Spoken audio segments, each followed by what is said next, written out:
দর্শকপ্রিয় অভিনেত্রী কীর্তি সুরেশ এরই মধ্যে তামিল, তেলেগু, মালায়ালাম ভাষার দারুণ দারুণ সব সিনেমা উপহার দিয়েছেন দর্শককে।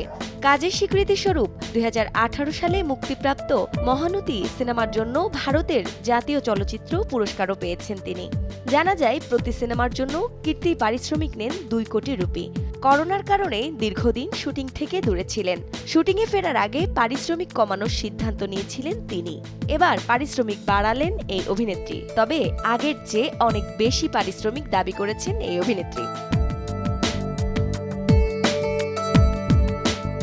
টলিউড.নেট এক প্রতিবেদনে জানিয়েছে, কীর্তি সুরেশের পরবর্তী সিনেমা দশরা। সিনেমাটির কেন্দ্রীয় নারী চরিত্রে দেখা যাবে তাকে। এ সিনেমার জন্য 3 কোটি রুপি পারিশ্রমিক নিচ্ছেন তিনি।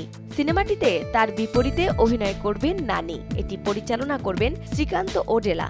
কীর্তি সুরেশের ঘনিষ্ঠজন সংবাদ মাধ্যমটিকে জানান, কীর্তি তার পারিশ্রমিক বাড়িয়েছেন, কারণ তার চাহিদা অনুযায়ী পারিশ্রমিক কম ছিল। 2000 সালে মালায়ালাম ভাষার পাইলট সিনেমায় শিশুশিল্পী হিসেবে প্রথম অভিনয় করেন কীর্তি সুরেশ। এরপর আরও বেশ কটি সিনেমা ও টেলিভিশন সিরিয়ালে শিশুশিল্পী হিসেবে অভিনয় করেন তিনি। 2013 সালে মালায়ালাম ভাষার গীতাঞ্জলি সিনেমায় প্রথম কেন্দ্রীয় নারী চরিত্রে অভিনয় করেন কীর্তি। এ পর্যন্ত তার অভিনীত 25টি সিনেমা মুক্তি পেয়েছে। বর্তমানে তামিল, তেলেগু ও মালায়ালাম ভাষার 5টি সিনেমার কাজ কীর্তির হাতে রয়েছে।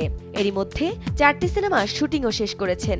বর্তমানে সারকারু ভারী পাতা সিনেমার শুটিং নিয়ে স্পেনে ব্যস্ত সময় পার করছেন। এতে তার বিপরীতে অভিনয় করেছেন মহেশ বাবু।